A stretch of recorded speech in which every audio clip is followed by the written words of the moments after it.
नमस्कार, sports can में आपका स्वागत है। मैं हूं हिमांशु कांडपाल। 15 मिनट के इस कार्यक्रम में विभिन्न खेल खबरों पर चर्चा के लिए स्टूडियो में मौजूद हैं वरिष्ठ खेल पत्रकार एस कन्नन। कन्नन, नमस्कार, स्टूडियो में आपका स्वागत है। Thank you. Good evening. Kannan, सबसे पहले नजर डालते हैं अच्छी हेडलाइंस पर, उसके बाद इन तमाम हेडलाइंस और दूसरी खेल खबरों पर आपसे करेंगे हम विस्तार से चर्चा। तो हेडलाइंस हैं, 3 मैचों की एक दिवसीय क्रिकेट श्रृंखला के पहले मैच में भारत की महिला टीम ने वेस्टइंडीज की महिला टीम को 211 रन से हराया। भारत ने पहली अंडर 19 महिला 2020 एशिया कप क्रिकेट प्रतियोगिता का खिताब जीता। सीनियर राष्ट्रीय बैडमिंटन चैंपियनशिप में पिछली बार के पुरुष चैंपियन चिराग सेन और महिला चैंपियन अनमोल खरब प्रतियोगिता से बाहर। और मुंबई में western India slam squash tournament में भारत की अनाहत सिंह ने महिला सिंगल्स का खिताब जीता।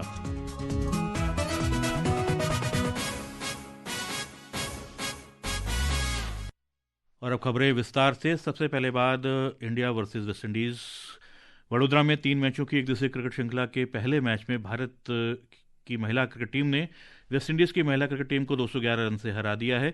315 रन के लक्ष्य के जवाब में वेस्टइंडीज की टीम 27वें ओवर में मात्र 103 रन पर आउट हो गई। एफए फ्लेचर ने सर्वाधिक नाबाद 24 रन बनाए। भारत के लिए रेणुका सिंह ठाकुर ने 5 और प्रिया मिश्रा ने 2 विकेट लिए। रेणुका को प्लेयर ऑफ द मैच चुना गया। इससे पहले भारत ने 50 ओवर में 9 विकेट पर 314 रन बनाए। स्मृति मंधाना ने सर्वाधिक 91 रन की पारी खेली। हरलीन देओल ने 44 और प्रतिका रावल ने 40 रन का योगदान दिया। वेस्टइंडीज के लिए जायद जेम्स ने 5 विकेट लिए।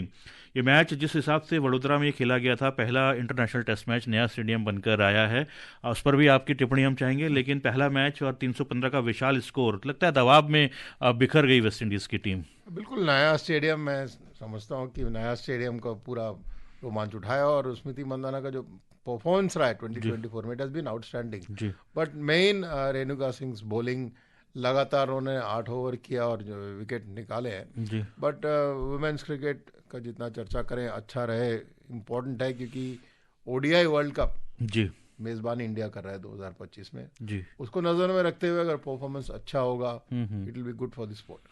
और जिस हिसाब से सीनियर क्रिकेट टीम में इस मैच के ऊपर आएंगे, लेकिन एक टिप्पणी 2025 के वर्ल्ड कप के मद्देनजर, जिस हिसाब से कोच जो हैं खिलाड़ियों को रोटेशन कर रहे हैं, एक मैच के बाद 2 मैच के बाद, तो कहीं वो 2025 पे नजर तो नहीं है? जरूर नजर होगा, क्योंकि अगर if you had look at the series against Australia, वहां पे भी इतना चेंजेस हुआ। लोग कह रहे थे कि ये कैसे इतना रोटेशन कर रहे हैं, बट ऑब्वियसली परख रहे हैं, वो प्लेयरों को परख रहे हैं। और एक लड़की जिसने लास्ट मैच में ऑस्ट्रेलिया में 4 विकेट लिया, उसको भी ड्रॉप किया है। तो ये भी हो सकता है कि आप वो पुराना जो एक होता था ना वर्कलोड मैनेजमेंट, वो पॉलिसी भी हो सकता है। बट हरमनप्रीत के साथ परसिस्ट कर रहे हैं despite the record not being good in Australia. But यहाँ पे जोरदार जीत। जी बिल्कुल। आपने स्मृति मंधाना का जिक्र किया, सर्वाधिक 91 रन की पारी पे खेली। इससे पहले जो T20 सीरीज थी वेस्टइंडीज के साथ, उसमें वो कैप्टन भी थी और उन्होंने एक रिकॉर्ड बनाया था कि एक सीरीज में के 3 मैच और तीनों में उन्होंने हाफ सेंचुरीज लगाई। वो फॉर्म लेकर यहाँ आई है। और सबसे बड़ी बात, कैलेंडर ईयर 2024 में इंटरनेशनल क्रिकेट में, वनडे में, विमेंस क्रिकेट में वो सर्वाधिक रन बनाने वाली 1602 रन उनके बन चुके हैं अब तक इस कैलेंडर ईयर में। बिल्कुल 1602 run, I think improved on our previous record. पहले इसके पहले 1 ईयर अगो वोलवार्ड का था रन्स। बट कैलेंडर ईयर में इतना रन बनाना, इसको कंसिस्टेंसी के साथ मेंटेन करना, जी वो एक बहुत बड़ी बात है। एंड जितना आप तारीफ करें कम है स्मृति मंदाना का।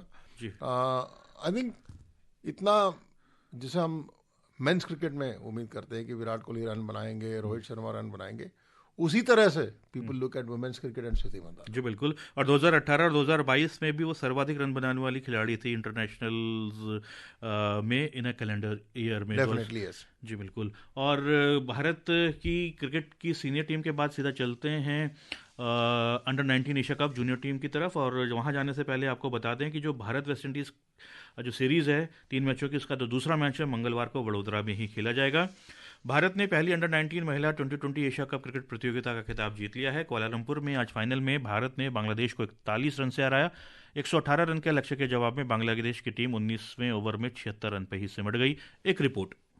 पहले बल्लेबाजी करते हुए भारत ने शुरुआत में कुछ विकेट गंवा दिए। इसके बाद जी त्रिशा ने कप्तान निक्की प्रसाद के साथ 41 रनों की साझेदारी कर पारी संभाली। त्रिशा ने 47 गेंद में 5 चौके और 2 छक्के की मदद से शानदार 52 रन बनाए। इनके आउट होने के बाद मिथिला विनोद ने 17 रन की तेज पारी खेली और टीम को 110 रन के पार पहुंचाया। बांग्लादेश की फरजाना इस्मिन ने 4 विकेट लेकर भारतीय बल्लेबाजों को कड़ी टक्कर दी। छोटे लक्ष्य का पीछा करने उतरी बांग्लादेश टीम की शुरुआत खराब रही। जोशिता विजय और सोनम यादव ने पावर प्ले में 2 विकेट लिए। फहमीदा छोया और जुआरिया फिरदौस ने पारी को संभालने की कोशिश की, लेकिन भारतीय स्पिनर्स की सटीक गेंदबाजी के आगे वे टिक नहीं पाई। बांग्लादेश का स्कोर एक समय 5 विकेट पर 64 रन था और उसके बाद पूरी टीम 76 रन पर आउट हो गई। भारतीय स्पिनर आयुषी शुक्ला ने 17 रन देकर 3 विकेट लिए। त्रिशा को प्लेयर ऑफ द फाइनल और प्लेयर ऑफ द टूर्नामेंट का खिताब दिया गया। भारत की ये जीत खास है क्योंकि टीम अगले महीने मलेशिया में होने वाले अंडर 19 महिला T20 वर्ल्ड कप के दूसरे संस्करण में अपनी खिताब की रक्षा के लिए उतरेगी। Vaishnavi, sports can.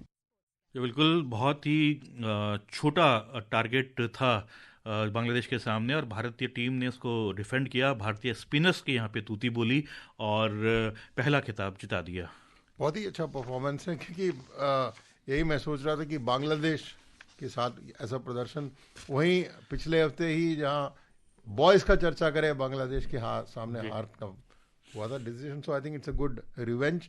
बट जैसे कि अंडर 19 में भी ये टूर्नामेंट्स होता है तो बिल्डअप करता है कि आपका टैलेंट बेस कितना है, क्योंकि अगर आप ऊपर देखें जी, there are so many players. Future में अगर आपको बिल्ड करना है तो आपके पास एक टैलेंट पूल है। और अब तो वुमेन्स क्रिकेट का जितना आप चर्चा करें कम है, क्योंकि WPL भी है जी। So it is very good that you are getting to see more fresh faces. Kanan, Delhi और भोपाल में चल रही है 67वीं नेशनल शूटिंग चैंपियनशिप और इस शूटिंग चैंपियनशिप में अगर हम देखें तो रिकॉर्ड एंट्रीज, बम्पर एंट्रीज आ रही हैं। तो बम्पर एंट्रीज आने का जो क्या सिग्निफिकेंस है और ये आ क्यों रही है, आपके जुबानी हम सुनना चाहेंगे। नहीं, आ रही है, अच्छी बात है। मैं कई कोचेस से बात किया मैंने, जसपाल राणा कोच जो मनु भाकर के कोच हैं, फिर जयदीप कर्माकर, उनके बेटे भी 3P जो राइफल का है, तो अफोर्डेबल हो गया। पहले ज़माने में पैलेट्स नहीं मिलते थे, इवन एयर पैलेट नहीं मिलता था। आज इक्विपमेंट भी मिल रहा है, क्योंकि 3 पोजीशन जैसे कि आप राइफल इवेंट लेंगे उसमें इक्विपमेंट की ज़रूरत है। छोटे एकेडमीज हर में, मतलब आप सुरुचि का ही नाम लीजिए जिन्होंने 7 medal, I mean look at the way from, वहीं झज्जर, वहीं हरियाणा में नॉर्मली आप उम्मीद करेंगे कि बॉक्सिंग, कुश्ती इस तरह का स्पोर्ट में से हॉकी, बट आप सोचें कि शूटिंग में, और इसमें थोड़ा बहुत मैं जिक्र करना चाहूंगा कि खेलो इंडिया का भी योगदान है। ब्रॉड बेस कर रहे हैं आप स्पोर्ट को। ये ऐसा नहीं है कि रिच मैन स्पोर्ट पहले माना था कि राजा महाराजा ही बंदूक को हाथ लगा सकते, राइफल हो या शॉटगन हो, है आपके पास इतने सारे एकेडमीज हैं और एक अच्छा स्ट्रक्चर है। और मैं समझता हूँ कि पेरिस ओलंपिक्स में जो मेडल्स मिला है और जो पैरालंपिक्स में भी शूटर्स के मेडल आए, इससे बहुत बड़ा प्रभाव। जी बिल्कुल। और आपने जिक्र किया सुरुचि का। सुरुचि पिस्टल इवेंट में पार्टिसिपेट करती हैं 10 मीटर में, और उन्होंने शुक्रवार और शनिवार 2 दिन इन्होंने इवेंट में भाग लिया और 7 गोल्ड मेडल उन्होंने जीते हैं, जूनियर, यूथ और सीनियर तीनों वर्गों में, और मिक्स्ड आल्सो। बिल्कुल बिल्कुल। और एक नई पिस्टल क्वीन बनकर उभरी हैं देश की, और झज्जर से हैं जहां मनु भाकर हैं जहां से, और हमने बातचीत करी उनसे। आइए सुनते हैं इस बातचीत को। कमाल है। सुरुचि, सबसे पहले आपको बहुत बहुत बधाई। नेशनल शूटिंग चैंपियनशिप में कुल 7 पदक जीतकर आपने एक नया कीर्तिमान स्थापित किया है। क्या कहेंगे अपनी परफॉर्मेंस पर? सर, मुझे बहुत अच्छा लगा यहाँ तक पहुँच के, और यहाँ तक आने के लिए बहुत मेहनत करनी पड़ती है जो मैंने की, और मुझे सपोर्ट भी मिला घर से, परिवार से, एंड कोच भी अच्छे मिले। मुझे बचपन से यही था कि कोई स्पोर्ट्स करना है, पापा ने सोचा था कोई स्पोर्ट्स करना है। फिर एक शूटिंग रेंज थी पास में ही गाँव में, फिर वहाँ जाके देखा मैंने तो अच्छा लगा, फिर मैंने शूटिंग स्टार्ट कर दी। मेरा तो ये है कि मुझे सीनियर कैटेगरी में खेलना है, अगर चांस मिलता है मुझे जूनियर में खेलने का तो मैं बिल्कुल खेलूंगी। सुरुचि, आपका बहुत बहुत धन्यवाद, आपने हमसे बात करी। बिल्कुल। और ये दिखाता है कि भारत में निशानेबाजी शूटिंग में क्या डेप्थ है। आप देखिए ना जिस ढंग से बच्चे ने बात किया कि मैं जूनियर में भी खेलना चाहती हूँ, सीनियर में भी खेलना चाहता हूँ, और बीए फर्स्ट ईयर के स्टूडेंट है, कॉलेज के स्टूडेंट है। तो मेन यही है कि एक रोल मॉडल आपको चाहिए था, रोल मॉडल आपको मिल चुके हैं, और and the field she has beaten. उसमें रिदम से आंगवान भी थी जी, उसमें पलक भी थी जी। अगर आप देखें overall even 10 meter even 25 meter में भी नया चेहरा देखने को मिला है जी। इससे ये पता लगता है कि फियरलेस नहीं है शूटर्स, तैयार है वो, चाहे जितना डीप फील्ड हो, जितना ज्यादा एंट्रीज हो, दे रेडी टू डू इट। और कनन, साल का अंत हो रहा है, 2024 जा रहा है, 2025 का हम स्वागत करेंगे कुछ दिनों के बाद। ये साल कैसा रहा शतरंज में, आइए सुनते हैं ये रिपोर्ट।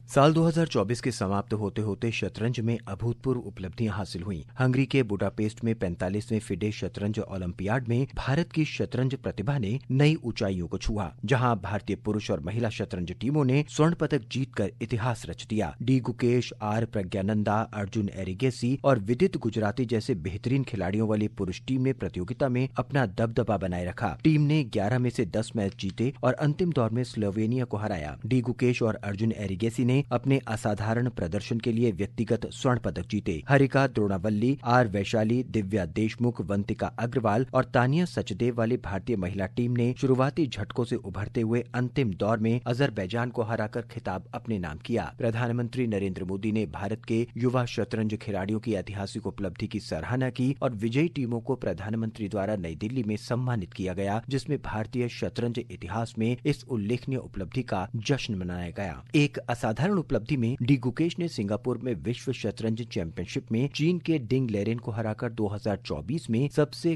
कम उम्र के विश्व शतरंज चैंपियन के रूप में भी इतिहास रच दिया। विश्व चैंपियनशिप जीतने वाले वो दूसरे ग्रैंड मास्टर हैं। उनसे पहले विश्वनाथन आनंद ये उपलब्धि हासिल कर चुके हैं। नवीन सक्सेना, स्पोर्ट्स स्कैन। कहने दो वर्ल्ड चैंपियनशिप, शतरंज ओलंपियाड, चेस ओलंपियाड, और उसके बाद विश्व वर्ल्ड चैंपियन भारत की तरफ से। Very very big. मतलब आप चेस ओलंपियाड की बात करेंगे कि मेन में भी गोल्ड, वुमेन में भी गोल्ड, वही आप कंपेयर करें 2022 में जब चेस ओलंपियाड हुआ था चेन्नई में, इतना बड़ा प्रदर्शन नहीं था। डेप्थ दिखाता है, ये एक ऐसा स्पोर्ट है, चेन्नई एक गढ़ बन चुका है। वहाँ पे विश्वनाथन आनंद का एकेडमी है, बच्चे 4 साल 6 साल से हैं, ऑनलाइन एक्सेस टू गेम्स है। और गुकेश ने जब कैंडिडेट जीता तभी पता लग गया था कि मेंटल तैयारी कर रहे हैं। उन्होंने जितना बेस्ट सेकेंड्स को चुनना था, कोचेस चुनना था, इवन मेंटल ट्रेनिंग के लिए सब मिला। बट देखिए आप कितना डेप्थ है। एक तरफ आपके पास गुकेश है, you have Gukesh, you have Praggnanandhaa उनकी बहन। आने वाले समय में और भी वर्ल्ड चैंपियन का भी नाम, बहुत सारे नाम है। विदित गुजराती हैं। वुमेन में भी आप देखें कि कई महिलाएं, they are all in a different league all together. उधर बेंगलुरु में 86वीं सीनियर राष्ट्रीय बैडमिंटन चैंपियनशिप में पिछली बार के पुरुष चैंपियन चिराग सेन और महिला चैंपियन अनमोल खरब प्रतियोगिता से बाहर हो गए हैं। और इस प्रतियोगिता की खास बात यह है कि जो कम रैंकिंग वाले खिलाड़ी हैं, खासतौर से वीमेंस में, उन्होंने हायर ऊपर रैंकिंग वाले खिलाड़ियों को हराया, उलटफेर किया है। तो ये भी दिखलाता है कि भारत की बैडमिंटन में भी जो डेप्थ है वो आ रही है। लेकिन सबसे बड़ा जो अचंभा या दुख होता है वो ये होता है कि जो स्टार खिलाड़ी हैं वो पार्टिसिपेट नहीं करते। स्टार खिलाड़ी को आना चाहिए, स्टार खिलाड़ी को हर एक नेशनल्स में आना चाहिए। It used to be mandatory. हमने देखा है मधुमेश बिष्ट के जमाने में 11-11 नेशनल टाइटल जीता। So you have to play the nationals. Tennis हो या बैडमिंटन हो, स्क्वाश में भी हमने देखा है जी। जैसे शूटिंग में आप देख रहे हैं टैलेंट बेस्ड, ये एक अच्छा इंडिकेटर है फ्यूचर के लिए। मुंबई में western India slam squash tournament में भारत की अनाहत सिंह ने महिला सिंगल्स का खिताब जीत लिया है। फाइनल में अनाहत ने शीर्ष वरीयता प्राप्त भारत की आकांक्षा सालुंखे को 3-0 से हराया था। अनाहत ने तीनों गेम 11-8 के एक समान अंतर से जीते। और इस सप्ताह की शुरुआत में शुरू किए गए फिट इंडिया साइकिलिंग अभियान की निरंतरता को बनाए रखते हुए केंद्रीय खेल मंत्री मनसुख मांडविया ने आज मेजर ध्यानचंद नेशनल स्टेडियम में fit India Sunday on cycle पहल की शुरुआत की है। इस इनिशिएटिव को उन्होंने झंडी दिखाते हुए रवाना किया है। साइकिलिंग अभियान के व्यापक प्रभाव का उल्लेख करते हुए श्री मांडविया ने कहा कि fit India Sunday on cycle पहल भारत में 1100 से अधिक स्थानों पर एक साथ आयोजित की जा रही है। और उधर कोलकाता में पद्मश्री अर्जुन पुरस्कार विजेता टेबल टेनिस खिलाड़ी मोहम्मद दास ने भारतीय खेल प्राधिकरण राष्ट्रीय उत्कृष्टता केंद्र में संडे ऑन साइकिल कार्यक्रम को हरी झंडी दिखाई। बहरहाल समय नहीं है कि इस पर और दूसरी खेल खबरों पर अपने मेहमान के साथ हम चर्चा जारी रखें। श्रोताओं, आज हमने वरिष्ठ खेल पत्रकार एस कन्नन को आमंत्रित किया। कन्नन, आपने समय निकाला। कन्नन कृष्णन दोनों एक ही बात है। आपका बहुत बहुत धन्यवाद। Thank you. बहरहाल मुझे यानी कि हिमांशु कांडपाल और स्पोर्ट्स कैन की पूरी टीम को दीजिए अनुमति। नमस्कार। Good night.